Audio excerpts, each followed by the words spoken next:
Hey Waffle Gang, I do hope you're well. My name is Mark and today we're checking out some more Reddit stories. And if you do love a Reddit story, why not consider hitting that like, subscribe, maybe that notification bell too.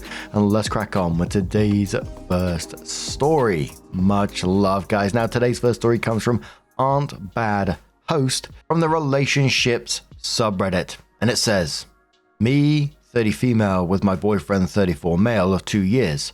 Thinking of breaking up due to his nieces and nephews.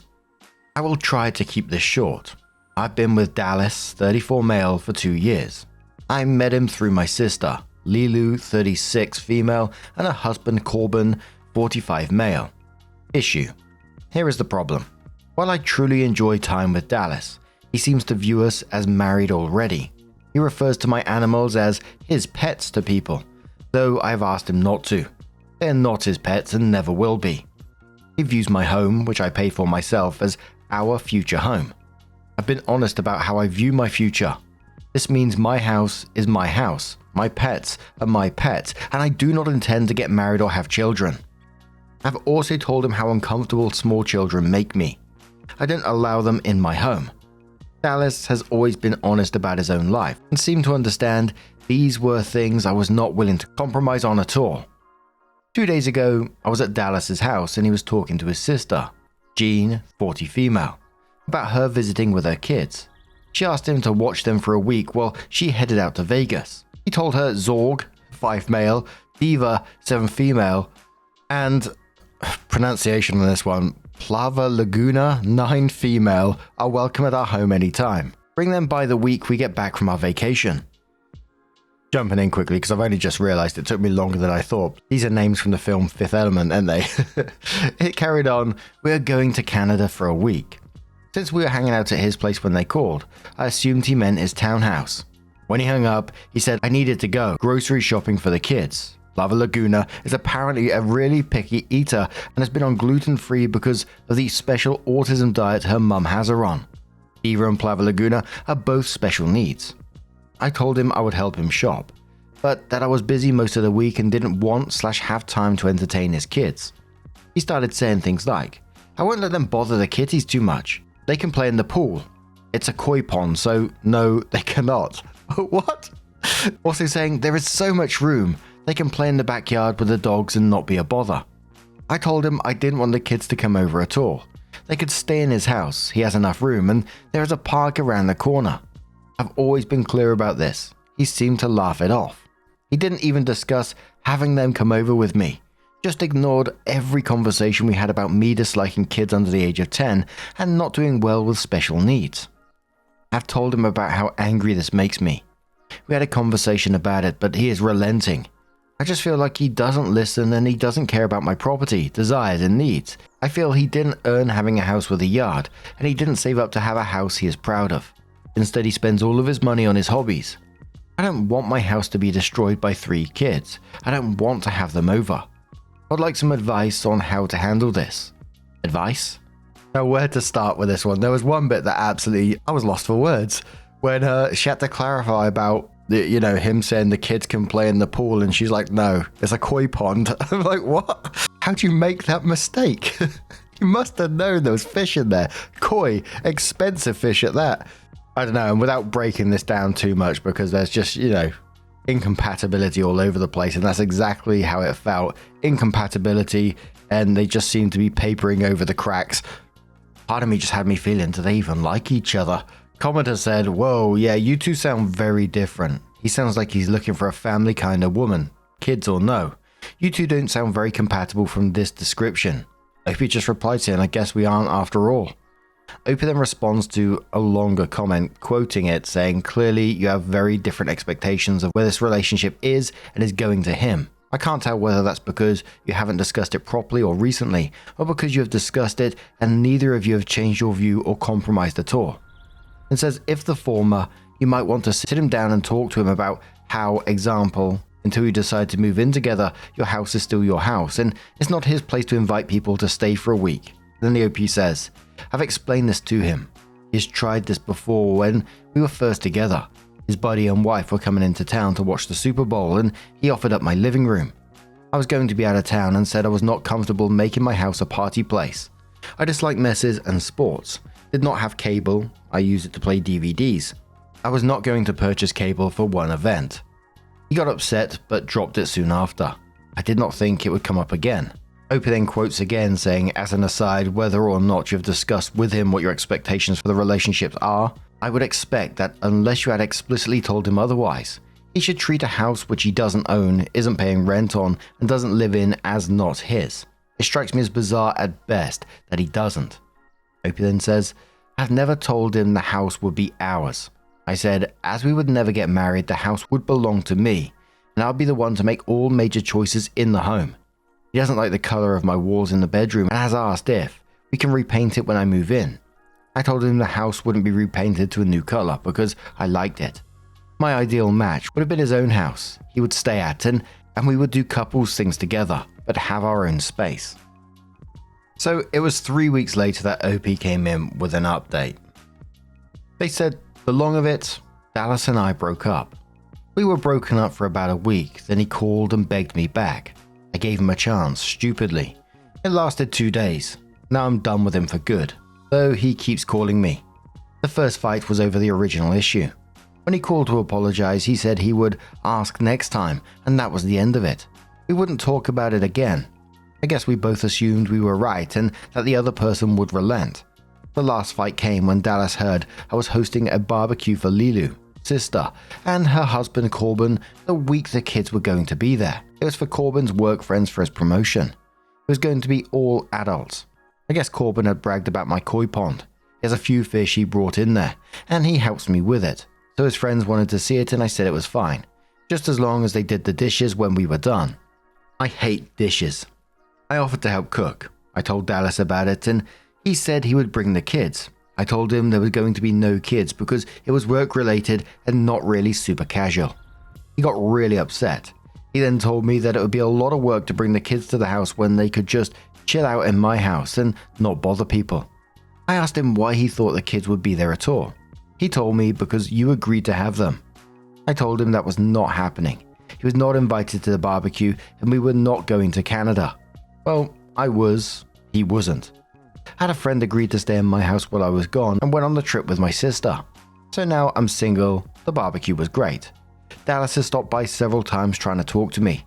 I threatened to call the police on him.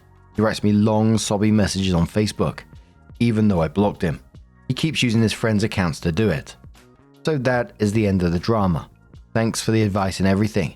If you have anything you think might be useful, I can use tips and tricks, or whatever you call ditching a crazy ex. I gotta be honest, after this one, I was just left thinking, how did they meet up initially?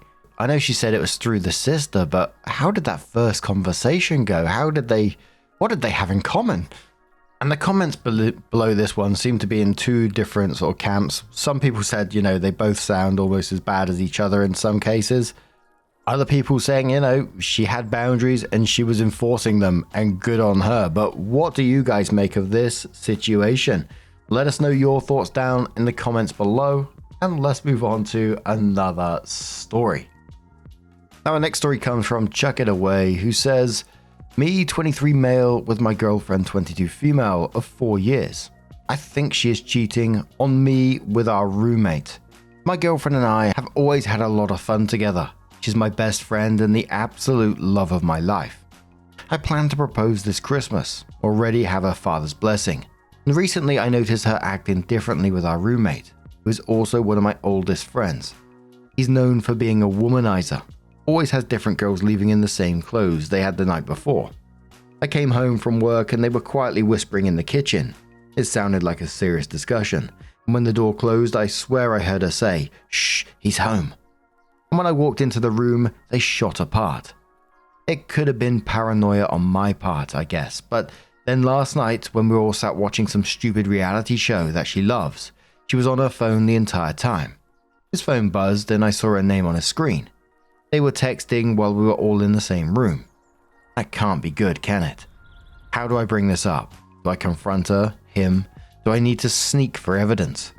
The first commenter was a bit suspicious. They said, really? Your mind jumped to cheating? Because mine jumped to Christmas surprise. Mr. Shush says, "You've got some circumstantial evidence here.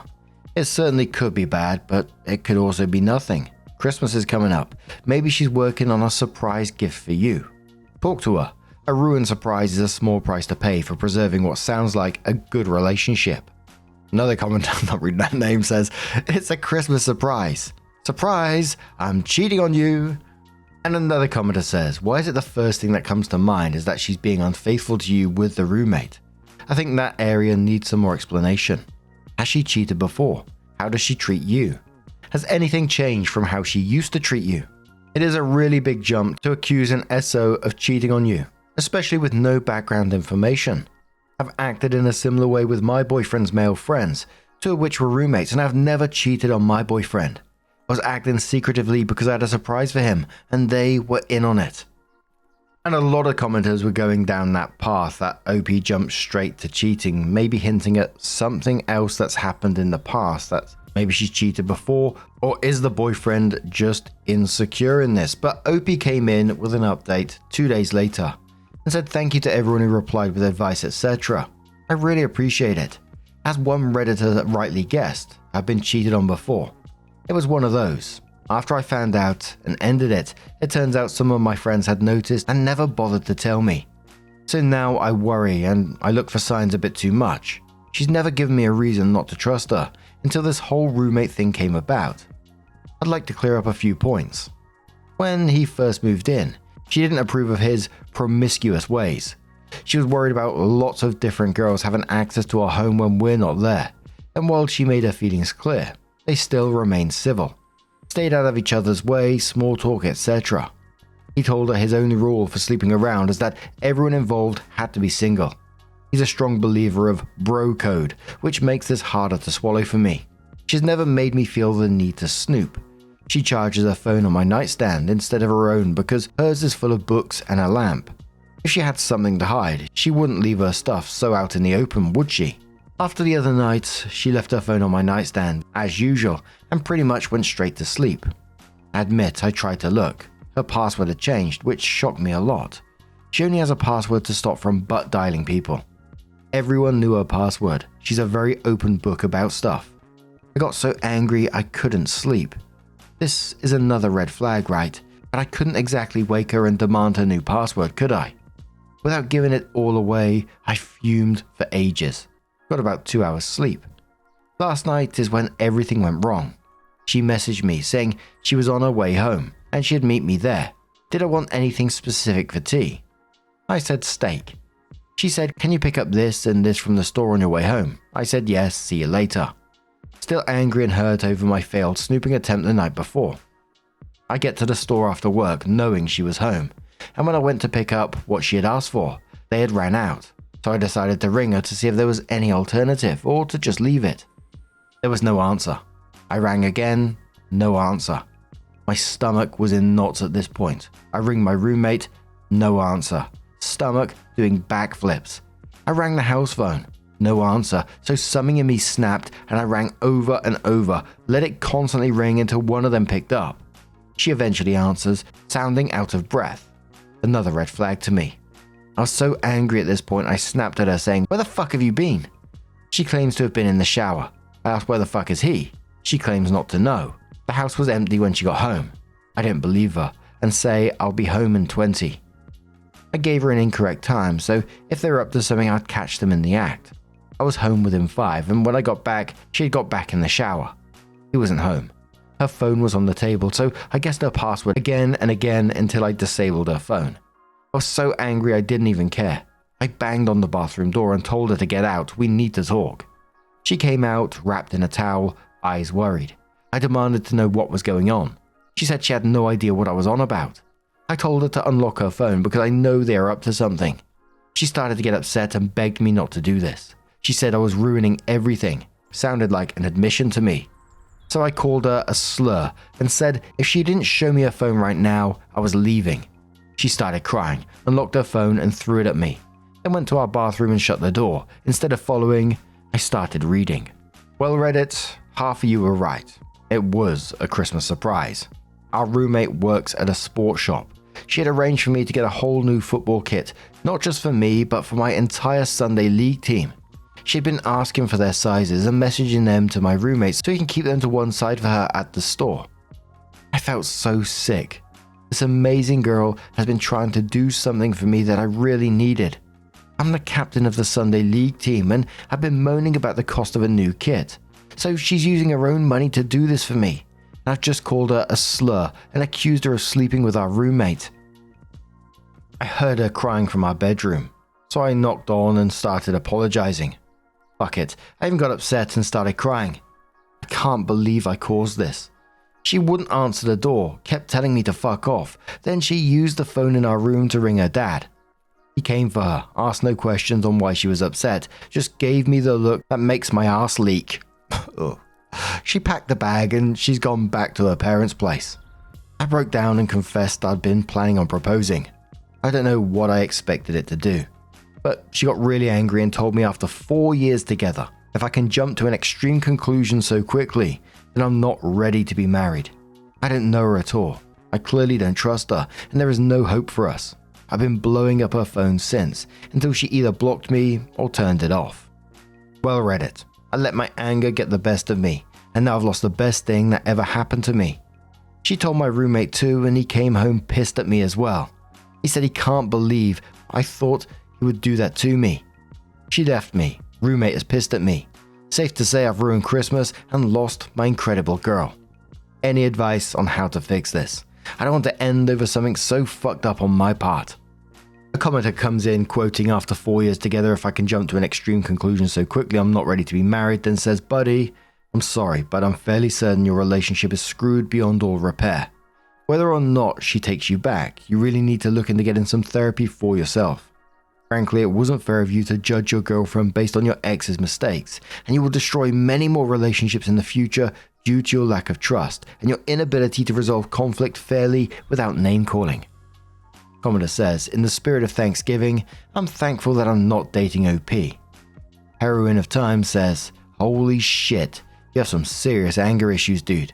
I don't think there is any fix in this. You called her a slur for trying to surprise you with an extremely thoughtful gift. If she was the one posting this, I'd be telling her to run like hell. You need to accept that you fucked up big time, leave her alone, and get some goddamn therapy. Oh, bloody hell. Yeah, I totally agree with the comments on that one. I don't think there is any coming back from that. You know, coming back, banging on the door, calling her a slur, and demanding her phone to the point that she has to throw it at you and go and hide in the bathroom. Sounds like you scared her in that moment. And yeah, I think, like the commenter said, if it was the other way around and she came onto the post posting this, everyone would be saying, run. But what do you guys make of this situation? Let us know your thoughts down in the comments below. Let's move on to another story. Now, our next story comes from SuchSpecialist from the Relationship Advice subreddit and says, I, 32 female, want to hit on my neighbor, 30 male, without being creepy. I'm a single gal and live in a 1-bedroom apartment. I have seen my neighbor guy who is also single, and last night got the balls to chat with him, and now have a huge crush. Last night I was doing laundry while kinda drunk, and he came in at the same time, so I was like, I forgot my quarters. If you have a few, I'll pay you back. I had plenty of quarters, by the way. Without hesitation, he handed me a Ziploc bag of quarters and said, no worries, take what you need. I see him all the time and he says hi, so I formally introduced myself, then left. During the drying cycle, I came back and saw him and could tell he was kinda buzzed, and we actually chatted for a long time and he was super friendly and really easy to talk to. He's an in-shape dude and I'm a fat girl, so intimidated to talk to him, but he is super friendly. At one point he said, if you ever get bored, come by for a beer. I don't have a lot going on. My plan is I just bake some cookies and want to bring them to him with a few beers and see how he reacts. But part of me thinks that is super creepy and don't want to embarrass myself. Mate, he's already said to you, if you ever get bored, come by for a beer. He doesn't have a lot going on. But you're going to come by with beers and cookies? Mate, you're winning already. Commenter said to OP, the way to a man's heart is through his stomach. Another commenter says, yeah, that's not creepy. He invited you over. If you came by uninvited, maybe creepy. He also gave you the change you needed for the laundry, so bringing cookies and beer is totally acceptable. Just be tactful. If he hasn't given you any indication that he's interested, then maybe don't try to kiss him or anything. Perhaps his intentions are purely platonic, and it could get weird and embarrassing. I don't know about you, but for me, usually when both people are into each other, situations develop organically into hooking up. Compliments lead to friendly touches, to more intimate ones, to sex or whatever. Just go with the flow. Opie says, see, my idea was to bring the cookies and be like, this is repayment for the change, which I think is pretty smooth. I don't plan on hooking up or anything, I just want to get to know him better. Commenter says, just do it. You just gotta grit your teeth and do it. You don't need the perfect plan or the perfect outfit. You just have to go knock on his door. Worst case scenario, you get rejected. That'll sting for a minute, but even then, you get to say to yourself, I knew I could do it. Which is way better than letting your life pass you by and wondering what could have happened if you had only tried. But here's the thing, you're probably cool as fuck. He'll probably be so stoked that you took him up on his offer. He's probably going to think that those cookies are the sweetest thing anyone's ever done. You're probably going to have an awesome time. Again, take the shot. You got this. OP replied saying, this reply actually gave me confidence. My thing is, we've lived here for years and just now got to know him, so I agree, nothing to lose. But I'm also 5'1", 210 pounds, but this dude is like legit hot, but I never see a girl with him. Part of me has the fuck it attitude, but also I have low self-esteem, so I'm conflicted. Like I just don't want to show up and have him put off. That would not help my case. But also, I think he would be cool with it, so that's why I'm asking, I guess. So OP comes in with the first update later that day and says, also I'm kind of buzzed, and after the supportive replies, I'm just going to go for it and see what happens. Fuck it. The commenter just said, get him, girl. Rooting for ya. And OP comes in with a final update. It says update. So first of all, I have shit confidence when I posted this. I was secretly hoping people would be like, don't do it, girl. But I just put myself out there and fuck it, I'm glad I did. I brought a plate of homemade peanut butter cookies and 2 Sierra Nevada to this dude's door. Sierra Nevada. Google initially came up with a location, but it also looks like it's a brewery of some sort. They actually sell them in my local Sainsbury's. Might have to get one of those. Anyway, when I knocked, he immediately said, what's up, Sarah? And the fact they remembered my name went a long way, and I was caught off guard. I presented the gift, and he actually invited me in, and was a fucking gentleman to say the least, since he said, there is 2 of us and 2 of those. It was like on the hour, and I didn't want to wear out my welcome. But we had a fucking awesome chats and had a really good time. I fucked up and did the, why is a guy like you single? He pretty much says he goes to bed at 8 every night and doesn't get out much. Then my answer was, have a good job but everything physical. And he said, I'm fucking hot, but we don't need to get ahead of ourselves. He said I'm welcome over any time, and we have a date planned for Thursday. And I'm really fucking excited, like really bad. I've never once put myself out there like this, but honestly, this thread gave me the confidence. Even if I just get a new friend, that's cool, but I feel like this is an emotional level since he doesn't care about my looks. Commenter said, so effing stoked to you. And OP says I have never once had a guy ask me out on a date, and I'm feeling really good about what I did. I'm literally crying with joy. Commenter says, this brings me so much joy. I'm so happy that you're happy. I'm very forward gal myself, and I love telling other ladies to just go and tell the dude that they think is hot that he's hot. Well done, my dude. OP says, yes. I've never been in a situation, so I'm really fucking happy. I'm really hoping this works out with him, but if not, I'm going to put myself out there more often. Oh, why am I tearing up? I'm tearing up that everyone else is so joyful in this. Bloody onion ninjas. But what do you guys make of this situation? Have you ever put yourself forward like that and just approach someone and in that way? Maybe you're the opposite. I find myself the opposite. I struggle to approach people like that. I'm a pretty shy, quiet guy in real life, I think. I always find myself like overthinking all the time. Like if I was going to approach someone new, I think what I'm going to say to them initially, but then I'd question it in my head. What if I say this? What are they going to think? And I know that's a wild ass way of thinking, right? You know, something I talk about in therapy at the same time. But what about you? Let us know your thoughts down in the comments below. Genuinely interested. And just a huge thank you for being here today, getting involved in the stories, your love, your support, your time. It always means the absolute world to me. So thank you so much. And hopefully I'll see you in the next one. Take care and much love. Wake up, get up, stretch my legs, eat some breakfast, milk and eggs, brush my teeth up, wash my face, throw my clothes on, start my day. Wake up, I can smell the smoke from the bacon. Let's go, see the sun shining from the windows.